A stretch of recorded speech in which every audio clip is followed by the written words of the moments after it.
This is the story of 6 men who came from Budapest, Hungary. They were driven out of Europe, went to live in the US, and built the atomic bomb in Los Alamos.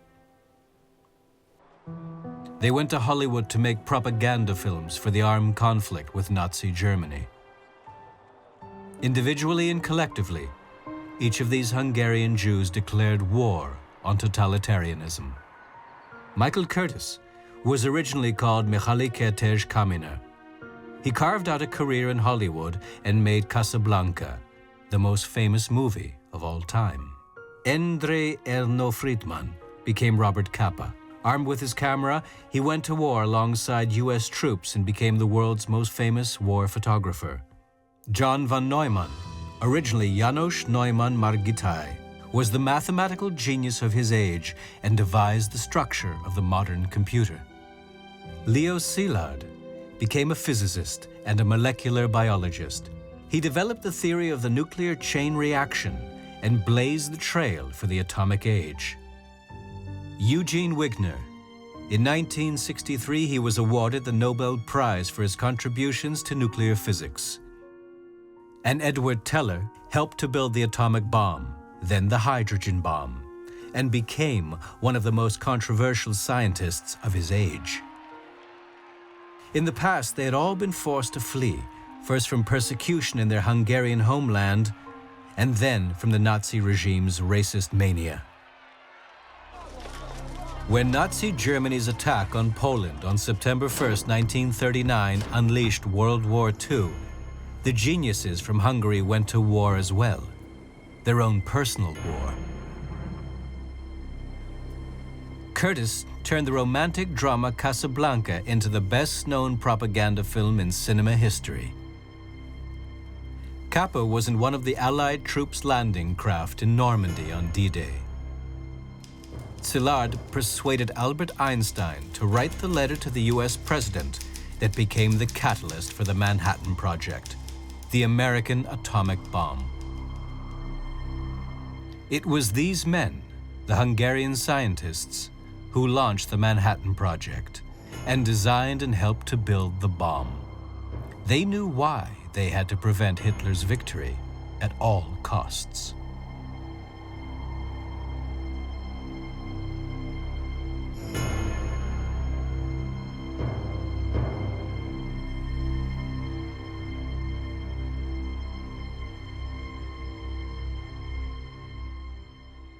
It was very obvious that there were more immediate dangers than the nuclear explosion. And I do not believe that people today realize how tremendous those dangers have been, because Hitler indeed could have taken over the world.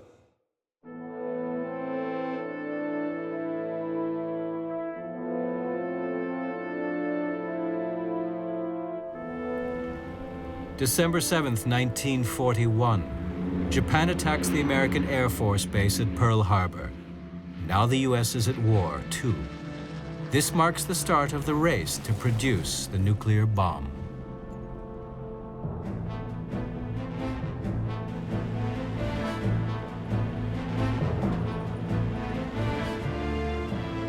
Roosevelt launches an unprecedented armament program. Edward Teller voluntarily joins the war effort. Without further concerns, I made up my mind to join the work on nuclear energy and nuclear weapons. Did I know what I was getting into? Of course not. Do I regret my decisions? No. All the research into building nuclear weapons is now put under military control. Based at the headquarters in Manhattan, experienced Brigadier General Leslie R. Groves assumes full responsibility for the development of powerful nuclear weapons. The scientific research has turned into a vast military project with top-level priority. It's said that he had 1 million men working for him. So already, as a kind of run-up to building the bomb, he's already overseen hundreds of projects across the United States, army camps, munition plants, airfields, you name it, he was doing it. Only one of those was building the Pentagon, by the way. But that's only one of 100 things that he's doing at the same time. When the Manhattan Project started, its mission was to beat Adolf Hitler to the nuclear bomb. That horrified a lot of people, especially those who had lived on the continent, who had lived in places like Germany, Poland, other countries. They had seen this regime up close. And the thought of Adolf Hitler having access to a nuclear bomb, this terrified them. And so they were unified in that mission to beat Hitler to the bomb. The Hungarians who arrived blew the whistle, if you will, opened the door. And then it took a lot of effort by a lot of people to make this information into the kind of physical reality of tests done and experiments conducted and reviews of the literature and all the things that you do before you commit a government to what became a program that in today's dollars would have cost about $25 billion. There's frantic research going on all over the country. All the efforts are targeted at one and the same goal: to build a nuclear weapon that works, and to be faster than the Germans. In Chicago, they achieved the first scientific breakthrough towards building the bomb. In the basement of the university's sports stadium, Leó Szilárd and the Italian Nobel Prize winner Enrico Fermi initiate the first ever controlled chain reaction. Fermi had likewise fled from fascist persecution in Europe. The world's first nuclear reactor. The reason the Germans never had the A-bomb is they never had Leó Szilárd, because Szilárd figured out something that they missed. Graphite will slow down the neutrons and allow a chain reaction to work. It's called a moderator. And the first reactor is blocks of graphite with uranium inside. Szilárd realized that in commercial graphite, they add an element called boron, and boron absorbs neutrons. And so he said, we need 100% pure graphite, not commercial graphite. And he ran around and he organized the purchase of pure graphite for Fermi-Szilárd research. Eugene Wigner was to create a large reactor on the basis of this small test reactor. He did so with mixed emotions. There's a story about Eugene Wigner that when the reactor had just started up in Chicago and they were working on designing and building the big production reactors that would be built later in the war to make plutonium, Wigner sat down and in a very logical way thought, well, if the Germans started when nuclear fission was first discovered, then they'd be at least 1 year ahead of us, maybe 2. Therefore, they might have a bomb soon. And if so, what would be the logical place to drop that bomb? Wigner thought, well, the first reactor is operating in Chicago. Ergo, Chicago might be atomic bombed. And he literally moved his family out of the city because he didn't want to be destroyed. So they were very clear about who their competitor was, and of course who the enemy was as well. And still, the military distrusted the strange foreigners.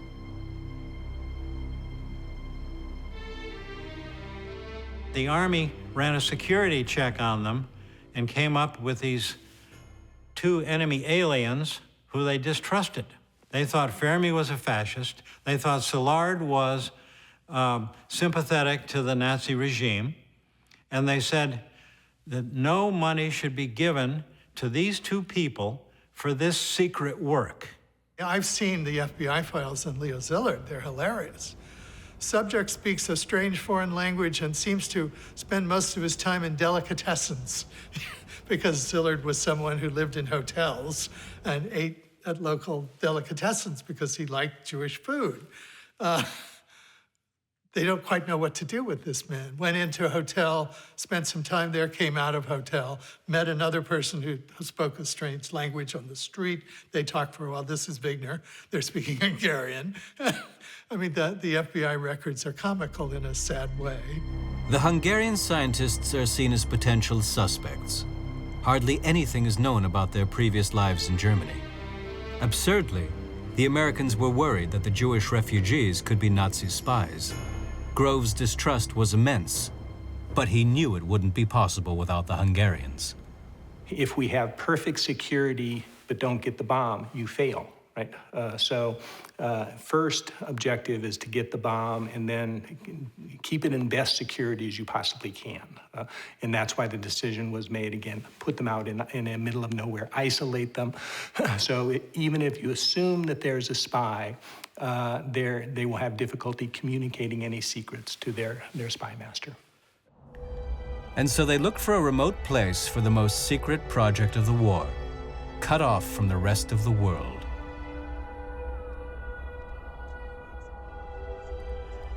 Los Alamos at the foot of the mountains of New Mexico. They still perform research and tests on nuclear weapons here today.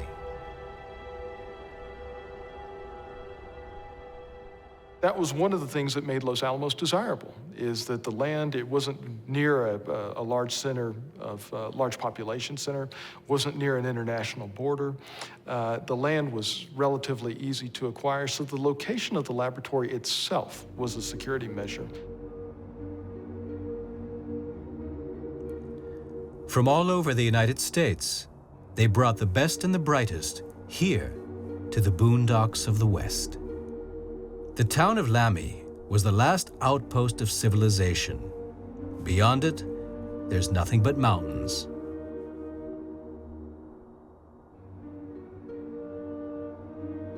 They came as soldiers in a war of science, enlisted for an indefinite period of time, and for a mission of which most of them had only a vague idea. Many of them brought their families along.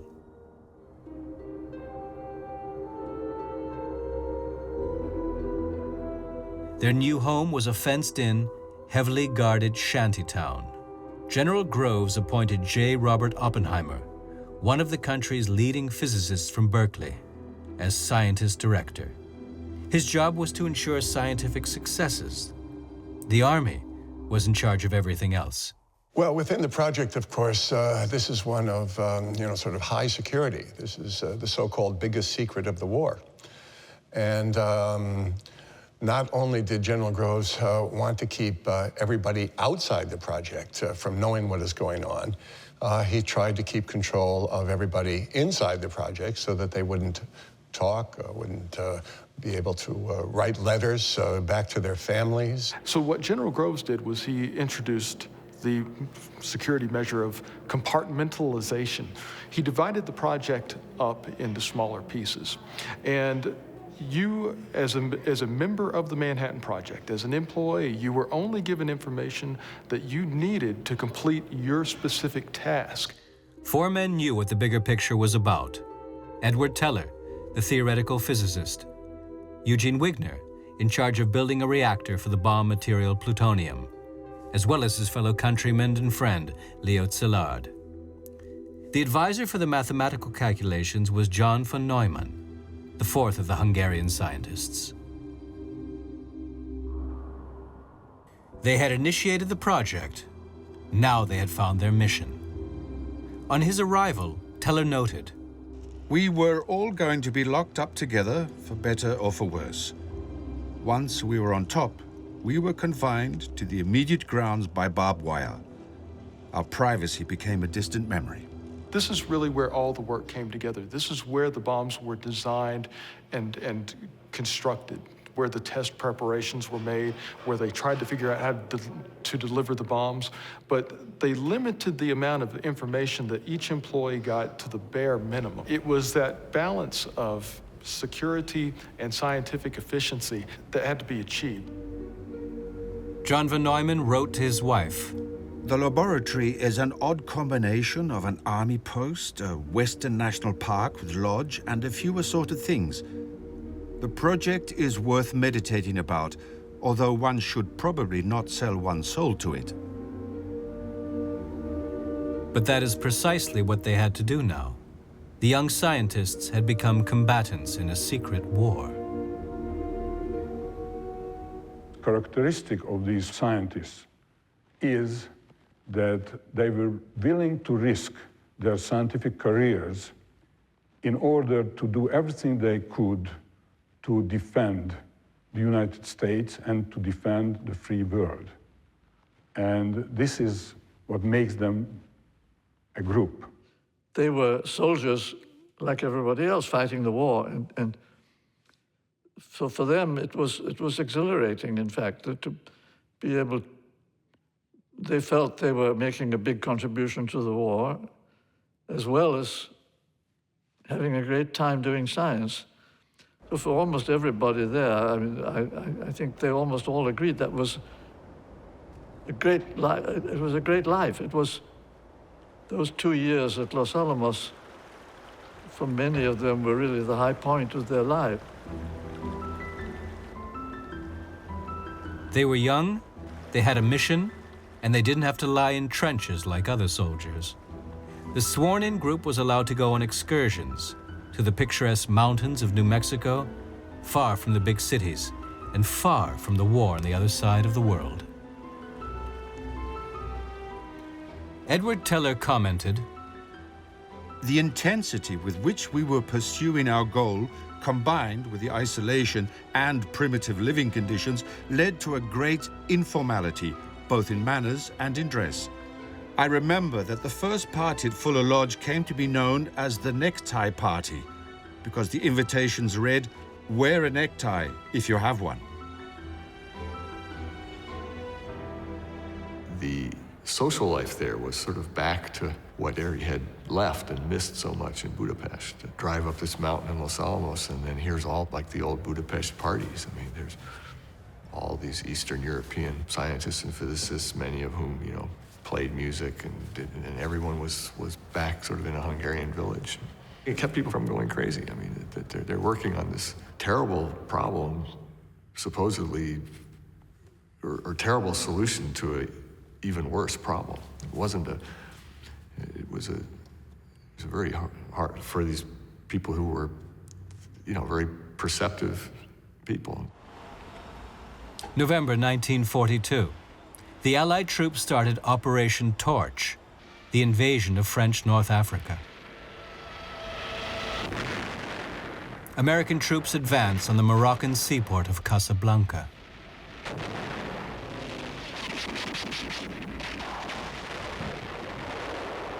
In Hollywood, war had broken out too, the propaganda war.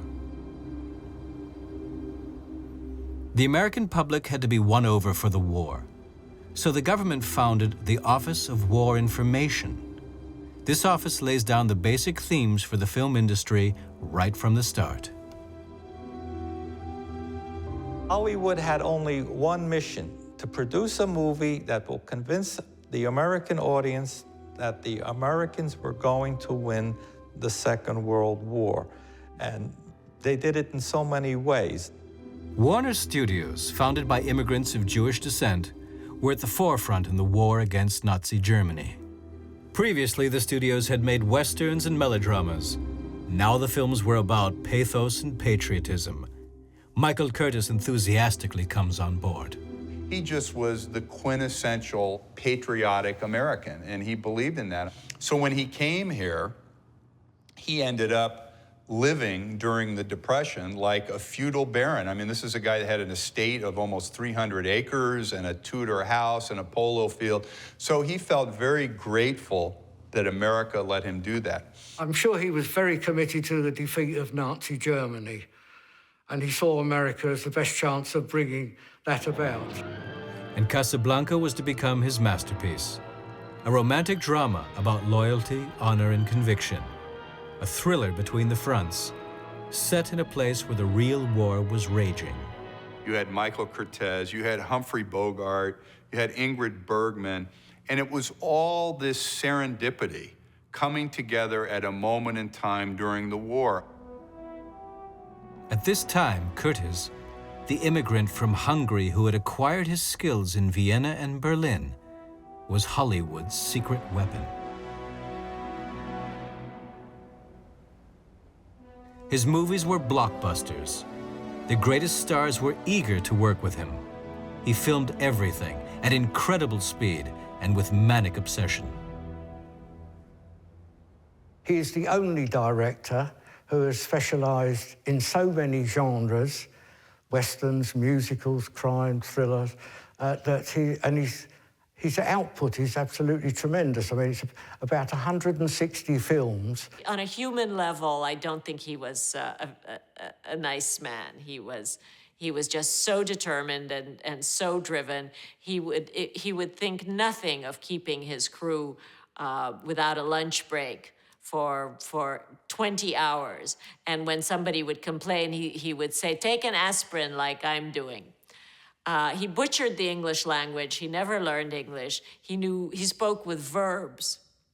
He would bark out his jump, run, duck, crawl, and that's how he somehow managed to communicate. Not a nice man. He could make a movie out of almost anything, and he made propaganda films because he could follow the formula, and that's what he did. As all the directors did, you would simply follow the formula. Our side will win. The enemy is bad. God is on our side. And so Casablanca became the perfect propaganda movie, disguised as an adventure movie and romantic drama.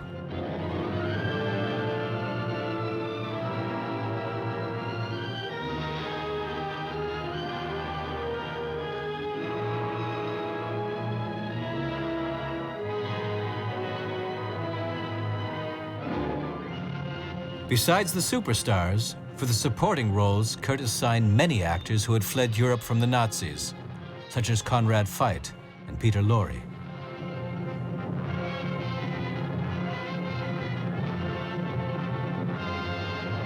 I think part of the milieu of Casablanca that gets lost in Humphrey Bogart and Ingrid Bergman was that there was a degree of authenticity to that still rings true today.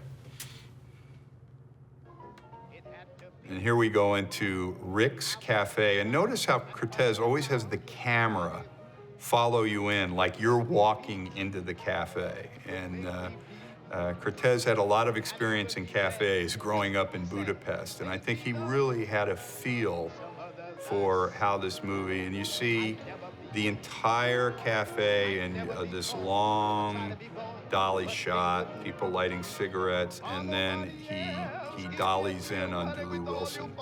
His genius, I think, lies in his camera work, slick narrative, constant changes of situation, crime and melodrama, and the ability to get outstanding performances from his major actors.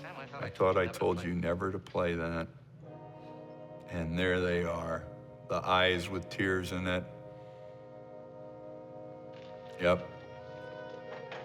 Beating a quick retreat. Well, you were asking about Rick, and here he is. Mademoiselle, may I present... Hello, Rick. And this is very nice. You see Paul Henry, he's still in the frame of the shot, but in the background, so you can see the chemistry between Ilsa and Rick, but they're all in the frame of the shot, and they all sit down. A precedent is being broken. Emile? The magic between Bogart and Bergman, I think that you really believe in their characters. And I think the Bogart that I had talked about, the sincerity of being a tough guy but not a mean guy, of living by your own rules and your own moral code, and being patriotic without waving a flag, and being the type of man that is only going to fall for the right woman. And he moves in the camera saying, "I'm not going to go with you. And it's not because I don't love you, it's because it's the right thing to do." And they recapture their love, but, you know, in other words, there is a purpose and a mission that is bigger than even our love. And that mission, obviously, is the war. And really, in the final analysis, I think what Casablanca is all about is that there is a higher purpose that drives all of us to even forget about who we're in love with and so forth, that the war was that purpose. World War II was that purpose. And the message to the audience is that no man is an island entire of himself. See, so Bogart cannot be an isolationist, and you sitting in the audience, you must take a side. You must be with us at all times.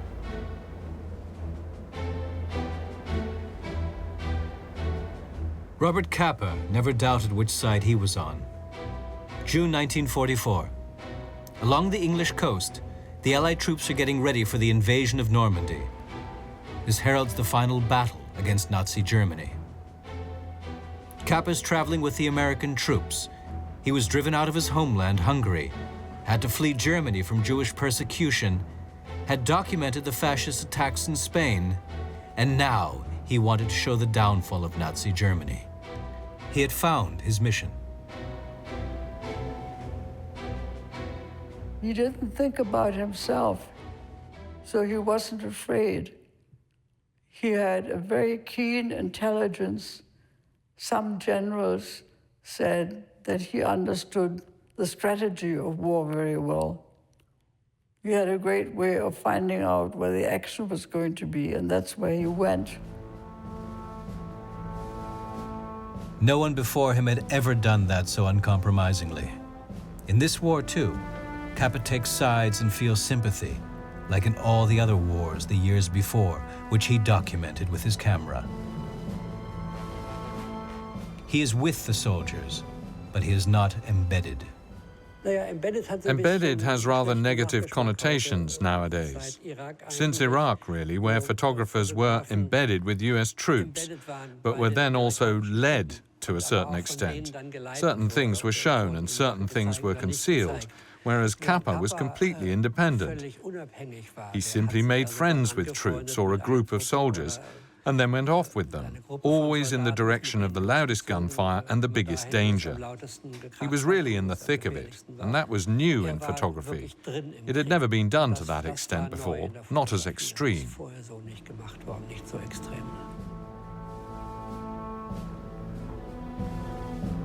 On July 6, 1944, Capa and his camera are on one of the first landing craft that reach Normandy. Omaha Beach is one of the most fiercely fought-over parts of the coast. The Germans have erected anti-tank barriers, laid mines, and positioned thousands of soldiers. Many GIs are shot dead before they can shoot back. Once the boats landed and he started photographing the actual invasion, he was only photographing with a context 35mm camera.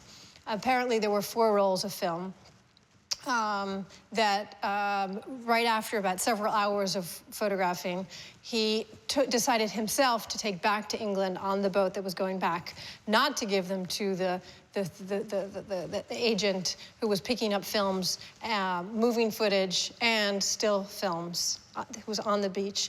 And luckily so, because that bag of films all disappeared. So it was actually because he brought them back himself to England on the boat, gave them to a courier, who then whisked them off to London, is that they survived at all. And so the story is the young assistant darkroom technician turned on the heat so quickly that the emulsion literally just dripped off the 4 rolls of film. So 3 rolls had absolutely nothing on it, and then 1 roll of film of 36 exposures had 10 or 11 images that were visible. Laurent-sur-Mer must have been at one time a drab, cheap resort for vacationing French school teachers. Now, on June the 6th, 1944, it was the ugliest beach in the whole world. I took out my second Contax camera and began to shoot without raising my head. Said Capa, and if your pictures aren't good enough, you aren't close enough. Capa's photographs of the invasion in June of 1944 really solidified him as this major war photographer. I mean, if the American public didn't necessarily know the fallen soldier, they didn't know, they weren't as engaged as a nation with the issue of the Spanish Civil War, but the photographs that he made of D-Day when they were published in Life radically changed the American attitude towards World War II and recognized that full support had to be behind the American army there.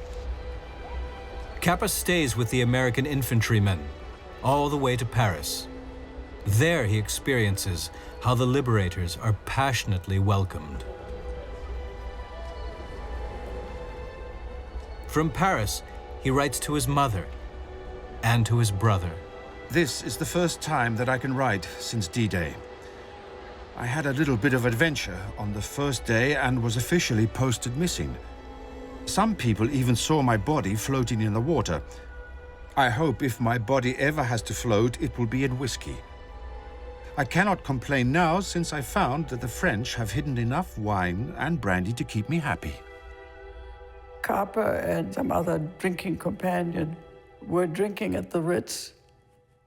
And as the story was told, they saw these beautiful legs walking up the stairs, and they turned out to belong to Ingrid Bergman. Ingrid Bergman, fresh from the triumph of Casablanca, the most beautiful actress in the world, falls in love with this little Hungarian. Ingrid Bergman, the way Capa saw her. The Casablanca star was touring Europe, visiting the American troops to boost their morale.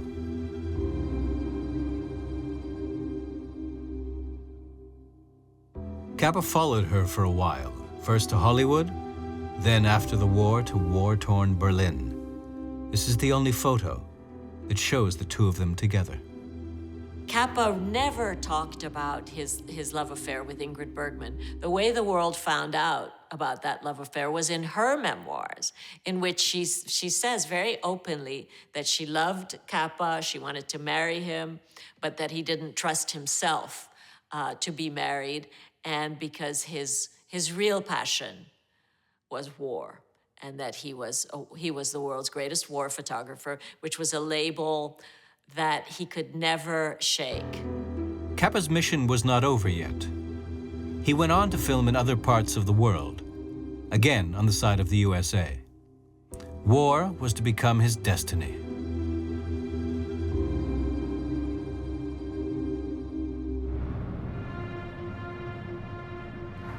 Autumn 1944. As long as Germany hasn't capitulated yet, the race in Los Alamos continues. Especially among the Hungarian scientists, fear that the Germans would build a bomb in the last minute was growing. They now work day and night. How did it happen that there are so many Hungarians in the project? How did it happen that there are so many gifted physicists among the Hungarian immigrants? And Szilárd said, we are not Hungarians, we just speak Hungarian for camouflage, we are from Mars. The Martians have meanwhile found out how to make weapon-grade plutonium. The first prototypes for detonators are built. We didn't really know what was going on. There wasn't a lot of intelligence information that was coming in on the course of the German project. It truly was a race, and that was why. That was the first mission of the Manhattan Project. The designers of the bomb were making two different types of bomb, and it's important to recognize that two different designs resulted. One bomb had to do with highly enriched uranium, and it was eventually determined how much would be needed. And the principle of that bomb was to have two pieces that were subcritical, that were less than explosive, and drive them together very fast and have an explosion that way. This became the design that was used in the Hiroshima bomb, the so-called little boy bomb. They thought, for a time, that they could do the same thing with plutonium, but they realized, and this was a great shock to them when they discovered this, that it would be a dud, that it would fizzle, that it wouldn't work. So just at the point where there was doubt and despair, some of these very clever scientists came up with a new way of making a bomb. And it was based on implosion. And this became the Fat Man. John von Neumann was very important to the calculation of this extremely complicated geometry of the first implosion bomb. It's an amazing thing to take a huge mass of high explosives that normally would go that way and design it so that it turns the blast around and focuses it on a little sphere of plutonium in the center of the arrangement. That took some really skillful mathematics work, and von Neumann did that. The extent to which you can simulate it or model it or make choices by doing analysis and computation is very important. That is to become John von Neumann's most important contribution to building the atomic bomb. What could you do in order to do this work faster? Well, you get a whole bunch of computers, but in fact, during the war, computers were mostly young women. In Los Alamos, such complicated calculations were broken down into individual steps. Hundreds of women worked on them. From that, von Neumann designed the idea to split problems into lots of simple steps that can be treated just like numbers. He observed that you could design a single computer which could achieve the functionality of any other computer. Namely, this universal computer is given a software, which is a description of some other computation, and this universal computer just emulates what that software is telling it to do. It intimately used this fact that there's no difference between program and data, and they both reside in the same memory. And so this is the von Neumann architecture, where there's a single memory, and the program and the data are both part of it, and there's an external processing unit, which you can think of as this little universal computer. There's a processing unit, CPU, which you can think of as the universal computer, which will read the program and the data from memory and compute according to that program. The von Neumann architecture is the blueprint for every modern computer.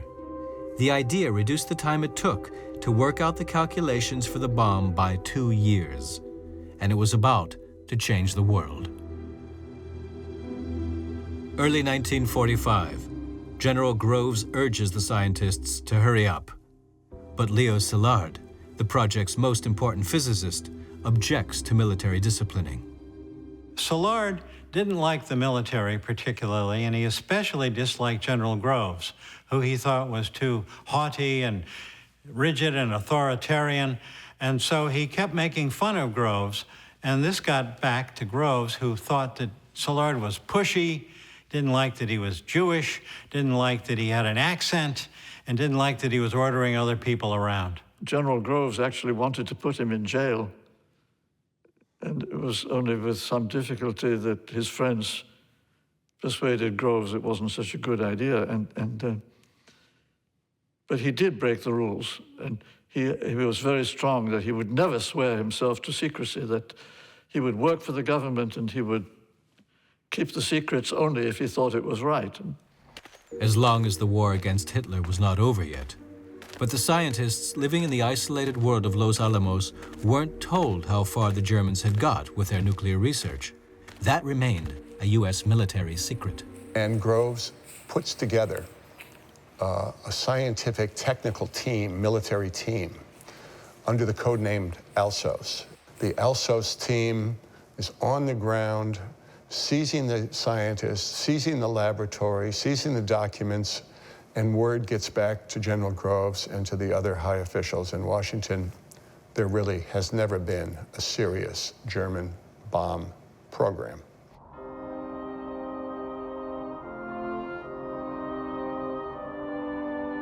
May 1945, Berlin is in ruins. The race for the bomb is over. It becomes clear that the Nazis never had a nuclear program that could measure up to the Manhattan Project. Germany's defeated. It's over in May.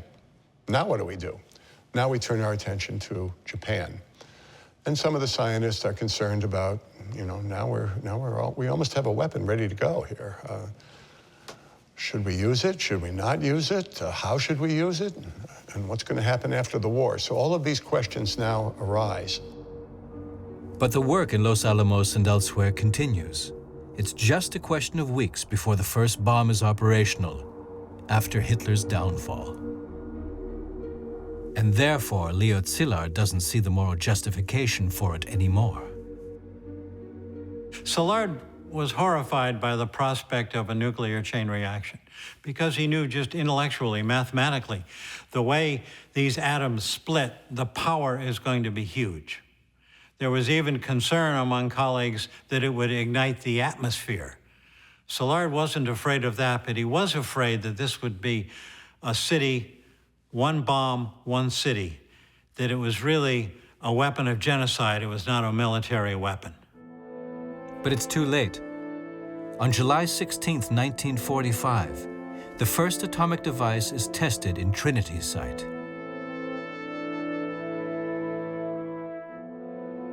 Under Oppenheimer's command, the creators of the bomb watch the event from a bunker. Excitement grows as they wait for the countdown. No one knows what will happen. Edward Teller is 10 miles away from the test site. He reports, "As well as welding goggles, I wore a pair of sunglasses. Then I saw a faint light. I thought, is that it? But then I remembered that I was wearing blackened out lenses."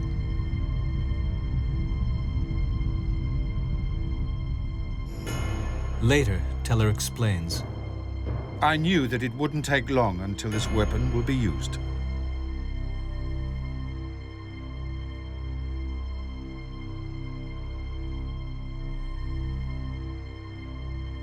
Eugene Wigner hoped the politicians would show reason. "We assumed that such a monstrous weapon would force all of the world's most powerful nations to unite." Just this once, John von Neumann was shocked by what he had created. "What we are creating now is a monster whose influence is going to change history, provided there is any history left." Leó Szilárd, the man who had made the atomic bomb possible, now became its most radical opponent. "Japan could not win the war after Germany has lost it. Not only I felt that it wouldn't be morally justified to drop bombs on Japanese cities." Once he learned that a test had occurred, the first thing that he did was to try to organize a way to prevent the weapon from being used. And he drafted a petition to President Truman, which 155 Manhattan Project scientists signed. They bring up the topic of, are there other ways that this bomb can be demonstrated so that it doesn't take the toll that it's obviously going to take? Maybe we could have a demonstration to the Japanese. Szilárd asked Teller to have the petition signed by his colleagues and himself. And Teller, instead of collecting signatures, so he took this petition to Oppenheimer, the scientific director, and asked him for his opinion. Oppenheimer opposed the signing of the petition, and he explained it primarily with something very reasonable, that the politicians know the complete picture, the physicists would know only some segment of it, so let us leave them to decide. And Teller did not sign it. He sent it back to Szilárd and explained. Teller wrote to his friend Szilárd, "I have no hope of clearing my conscience. The things we are working on are so terrible that no amount of protesting will save our souls." It was too late for protests from the scientists anyway. The politicians had long taken over by now. On August 6th, a B-29 bomber took off from the Pacific island of Tinian with its deadly freight on board. Everything went according to plan. At 8:16 local time, Little Boy exploded at an altitude of 600 meters above the city.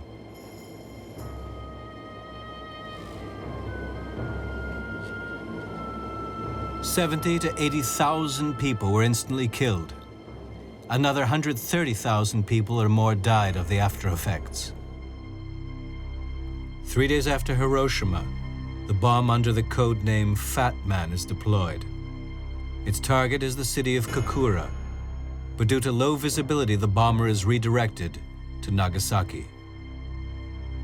In total, another 70,000 to 80,000 people are killed. Oppenheimer later made this statement that because of the atomic bombs, the scientists learned sin. And often, and many people misunderstand this statement. People think often that the sin was the creation of the atomic bomb. No, that's not what Oppenheimer meant. Oppenheimer meant to be proud of it or to boast about it. But the fact that they created it, that was a necessity. And if we study the history of the Second World War, we know that it was a necessity once it was a possibility. John von Neumann cynically remarked, "Some people acknowledge their guilt in order to gain credit for their sins."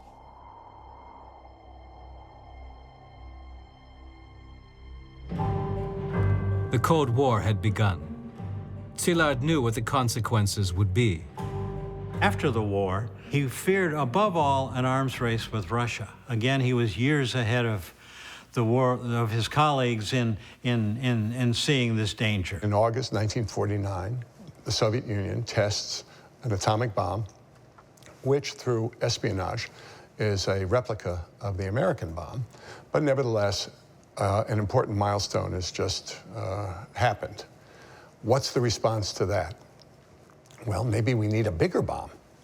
And people like Edward Teller and others who have been fixated on a hydrogen bomb, not just a fission bomb, but a fusion bomb, a bomb that can be hundreds or 1,000 times bigger than an atomic bomb, becomes center stage. Teller now fanatically concentrates on building the super bomb, as does his fellow countryman John von Neumann. This time it's not about fighting a brown, but red dictatorship. John von Neumann, interestingly, after the war, even discussed with our government, with the United States government, the possibility of a preemptive war against the Soviet Union. And he could be a very coldly logical man. And there was a movement in the United States and the government in the early 1950s about whether the United States should attack the Soviet Union before it acquired a large enough arsenal of nuclear weapons to be able to do a second strike, in other words, deterrence. The result was a threat that was unprecedented in history. The balance of fear took the world to the brink of destruction for several decades. The US believed they could tame the monster with John von Neumann's game theory. If the other side is rational, if they understand that striking the United States means they will be annihilated in return, then they won't do it. Who wants to do that? And so this was assured destruction.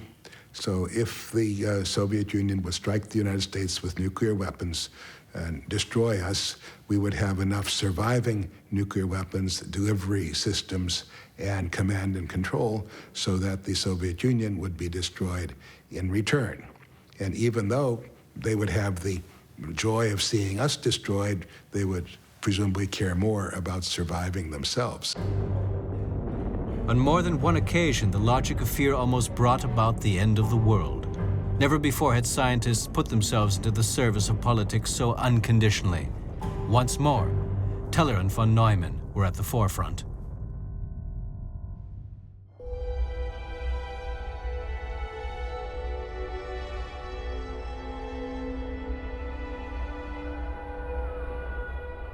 This is where it all began, Budapest.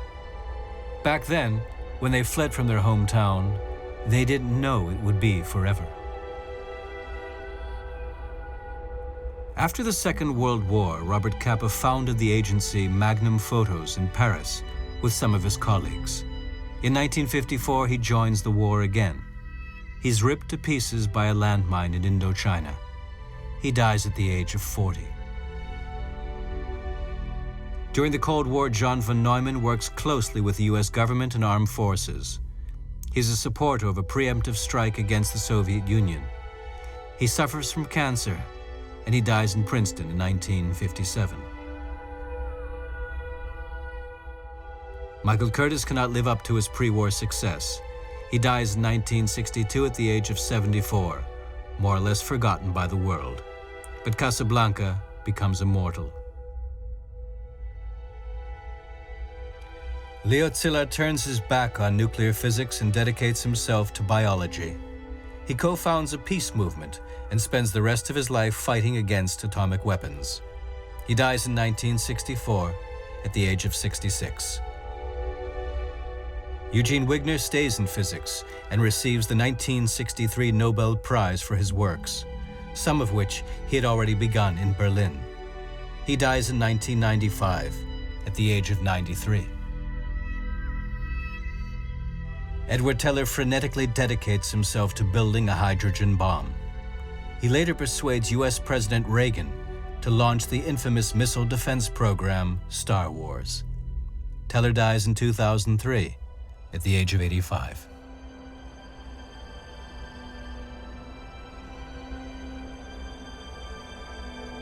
The sad thing is that these people, they created great careers for themselves, and of course they transformed the world, but they never again found the happiness that they had in their early days in the city that they helped to create. They never again felt at home anywhere else. A journey through the 20th century. The genius's mission. It has changed the world.